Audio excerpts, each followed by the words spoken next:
الحمدللہ رب العالمین والصلاة والسلام علی سید الانبیاء والمرسلین اما بعد فاعوذ باللہ من الشیطان الرجیم بسم اللہ الرحمن الرحیم الصلاة والسلام علیکہ یا رسول اللہ، الصلاة والسلام علیکہ یا حبیب اللہ، الصلاة والسلام علیکہ یا نبی اللہ وعلی آلکہ و اصحابکہ یا نور اللہ۔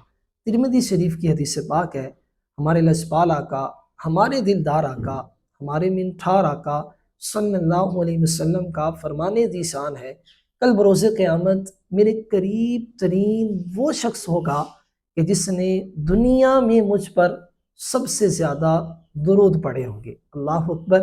اللہ تبارک و تعالی ہمیں بھی اپنے محبوب کا کل بروز قیامت پڑوس عطا فرمائے۔ ناظرین کرام، ایک سلسلہ ہم شروع کرنے لگے ہیں جس کے اندر انسان کے بنیادی عقائد کے اوپر گفتگو کی جائے گی۔ دیکھیے، اگر انسان کو بیماری لاحق ہو جائے تو وہ ڈاکٹر کے پاس جاتا ہے، ٹھیک، اور ڈاکٹر کے پاس جا کے اپنا چیک اپ کرواتا ہے، اور اس کے بدلے اگر اس کو لاکھوں روپیہ بھی انویسٹ کرنا پڑے تو وہ کیا کرتا ہے؟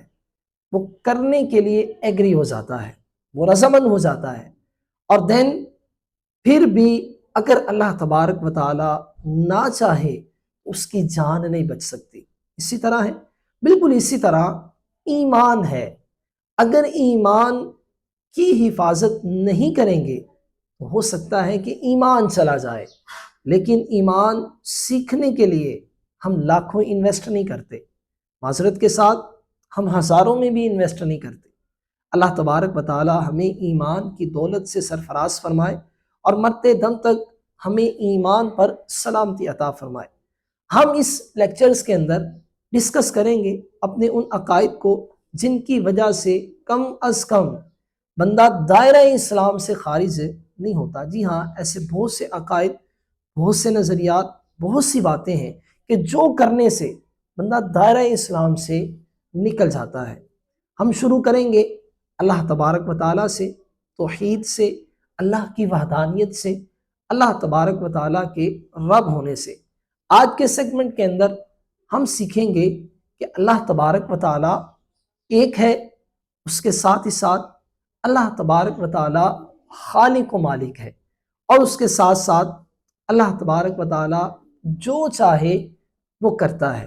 اسی کو ہم کنٹینیو کریں گے، قرآن کریم کی آیت کریمہ بھی ہوں گی، اللہ تبارک و تعالیٰ کے پیارے پیارے محبوب کے سونے سونے فرامین بھی ہوں گے، اور ہم اپنے عقائد و نظریات کو قرآن و سنت کی روشنی میں واضح کرتے چلے جائیں گے، اور جتنا دین ہمارے اوپر سیکھنا فرض ہے، ہم انشاءاللہ العزیز اتنے دین کو سیکھنے میں کامیاب ہو جائیں گے۔ دعا فرمائیں اللہ تبارک و تعالیٰ مجھے بھی تھرو آؤٹ یہ لیکچرز دینے کی توفیق عطا فرمائے، اور ہمیں بھی ان لیکچرز کو سننے کی توفیق عطا فرمائے۔ جی ہاں، ہم ان لیکچرز کے اندر توحید پر بھی بات کریں گے، رسالت پر بھی بات کریں گے، اور ضروریات دین کے اوپر بھی بات کریں گے۔ آئیے شروع کرتے ہیں۔ اللہ تبارک و تعالیٰ قرآن کریم فرقان حمید میں اپنی توحید کا بڑا ہی پیارا، بڑا ہی سونا، بڑا ہی نرالا انداز بیان کرتے ہوئے ارشاد فرماتا ہے، 30واں سپارہ ہے، ہر ایک عام و خاص اس سورہ کو جانتا ہے۔ جی ہاں، بڑی ہی نایاب صورت، بڑی ہی با کمال صورت، بڑی ہی با اوصاف صورت۔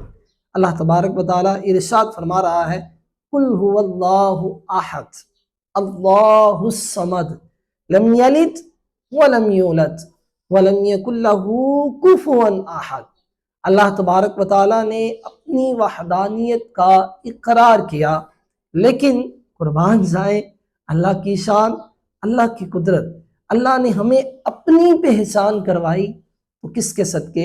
اپنے محبوب کریم صلی اللہ علیہ وسلم کے صدقے میں۔ اللہ فرما رہا ہے، قل هو اللہ احد، اے محبوب تم فرماؤ کہ وہ اللہ ایک ہے۔ اللہ اللہ، ایمان ملا ان کے صدقے، قرآن ملا ان کے صدقے، رحمان ملا ان کے صدقے، وہ کیا ہے جو ہم نے پایا نہیں۔ جی ہاں، ساری کی ساری عزتیں، ساری کی ساری دولتیں، ساری کی ساری عظمتیں ہمیں اپنے محبوب کریم صلی اللہ علیہ وسلم کے صدقے ہی میں ملی ہے۔ آئیے مزید آگے چلتے ہیں۔ اللہ تبارک و تعالیٰ فرما رہا ہے، اے محبوب تم فرماؤ کہ وہ اللہ ایک ہے۔